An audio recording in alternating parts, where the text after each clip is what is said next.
di MC, kuncinya adalah MC, nyawanya acara adalah MC. Makanya seorang MC harus memiliki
Assalamualaikum warahmatullahi wabarakatuh. Ketemu lagi dengan Emma MC di sini dan saya Agung Ahmad MC.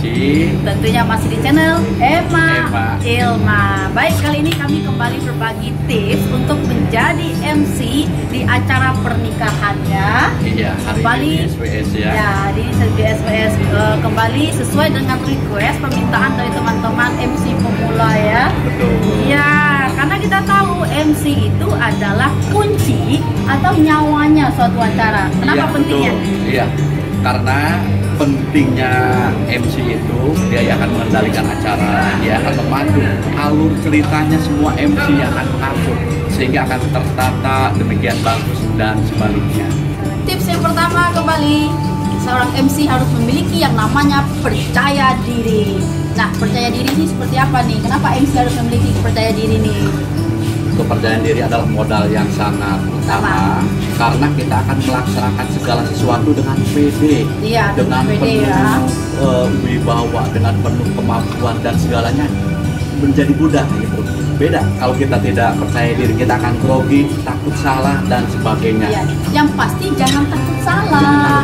Jangan takut salah karena kita berhadapan tidak dengan 1-2 orang, berhadapan dengan ratusan bahkan Ribuan gitu ya. ribuan orang. Jadi Tidak hanya kamu aja ya, ya, keluarga dan juga pengelola dan semuanya ya. akan bermuara di MC. Yes, bermuara di MC, kuncinya adalah MC, nyawanya acara adalah MC. Makanya seorang MC harus memiliki yang namanya percaya diri yang tinggi, ya. Percaya diri yang tinggi. Yang kedua, tipsnya adalah MC harus memiliki banyak perbendaharaan kata. Gimana, jelaskan? Jadi begini ya, perbendaharaan kata wajib kita miliki sehingga akan melihat bahwa kemampuan kita cara berbahasa, Yap, terutama dalam adat, ya. kita harus otomatis menguasai kemampuan untuk bahasa adat. Kemudian bahasa-bahasa kita yang menghubungkan dengan adat dan juga keluarga dan semuanya. Otomatis kan berhubungan dengan penari Ya. dan seterusnya ya. Bahasa-bahasa ini yang harus kita punya. Perbendaharaan kata apabila kita MC internasional otomatis Ya. ada bahasa-bahasa yang perlu di-upgrade dalam arti namanya semi-semi bahasa Inggris dan sebagainya. Otomatis ladies and gentlemen-nya ya. Begitu. Begitu juga dengan acara adat ya, khususnya untuk acara Sumatera ya. Kalau nggak paham atau nggak pasti, Harus menguasai harus pantun. menguasai pantun, minimal pantun Melayu. Pantun Melayu. Oke. Gitu ya. Tips yang ketiga adalah seorang MC itu dia sebagai pemegang skenario. Wow, skenario kayak sutradara dong. Maksudnya seperti apa? Tadi sudah disinggung ya, sudah tersirat bahwa skenario acara itu disusun oleh MC.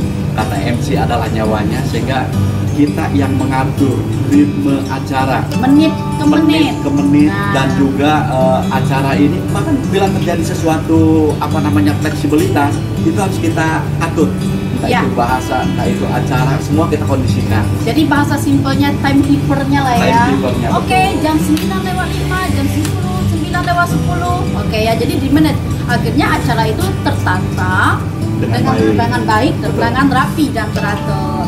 Dan tips yang keempat adalah seorang MC itu harus memiliki yang namanya sikap sopan santun. Kenapa harus memiliki sifat sopan santun? Tata sifat MC adalah servis yang kita jual jasa, otomatis melayani. Kemudian kita harus excellent, extraordinary, dalam arti melebihi apa yang diinginkan keluarga secara umum ya. Tapi kita harus melebihi. Di situ kita membina hubungan dengan keluarga, dengan klien dan sebagainya, termasuk di sini mengelola dan juga entertain dan lainnya. Biar nanti berkelanjutan. Ya. Tips yang kelima, seorang MC itu ketika berbicara harus jelas artikulasi katanya. Jelaskan dong gimana sih, kenapa harus jelas? Jadi di sini kita harus jelas, jadi makna yang kita maksud ya. Contoh kita undang among tamu untuk kita nggak usah berbelit ya. Dalam arti kita harus jelas. Jadi pengucapannya sudah jelas. Ya, kepada seluruh panitia among tamu. Beda dengan kalimat kepada seluruh among tamu, nggak jelas artikulasinya. Jadi itulah pentingnya. Ada penekanan. Jadi harus pas gitu. Harus pas ya. Jadi artikulasi harus jelas. Dan tips yang keenam, seorang MC itu harus kreatif. Ya, kreatif di sini adalah salah satunya kreatif dalam menghidupkan suasana. Iya. Jadi kreatif di sini karena MC adalah acara. Nyawanya acara. Nah, di sini kreativitas harus kita tonjolkan ya. Karena di sana kita nggak terlalu terpaku, harus kreatif. Lihat situasi. Apabila kadang kita sudah atur dengan panitia, tetapi ada sesuatu yang tidak benar. Contoh, ada tamu VIP sudah hadir, sementara panitia nggak ada. Nah, kita harus langsung ambil. Iya. Jadi jangan terpaku di satu tempat. Jangan terpaku, nggak perlu mengandalkan pengelola gedung harus di sini enggak. Misalnya ada mic di tengah gitu ya, sudah ada. Perlu kita singkirkan, nggak perlu kita panggil pengelola, kita harus kreatif. Jadi waktu cepat teratur, kemudian alurnya tetap berjalan. Dan pastinya keluarga akan senang dengan MC yang kreatif. Jangan terlalu kita, ntar ada gedung, ntar ada entertain. Jangan. Sesuatu yang bisa kita ambil, kita ambil. Karena selain kreatif itu, MC juga sebagai entertain. Ya, dia bagaimana supaya bisa menghidupkan suasana. Dan ingat, gimana suatu acara itu berkesan ya bagi yang punya pesta. Demikian tips menjadi MC acara pernikahan ya. Mudah-mudahan bermanfaat untuk MC pemula dan juga bermanfaat untuk sahabatnya Emma Ilma. Wassalamualaikum warahmatullahi wabarakatuh.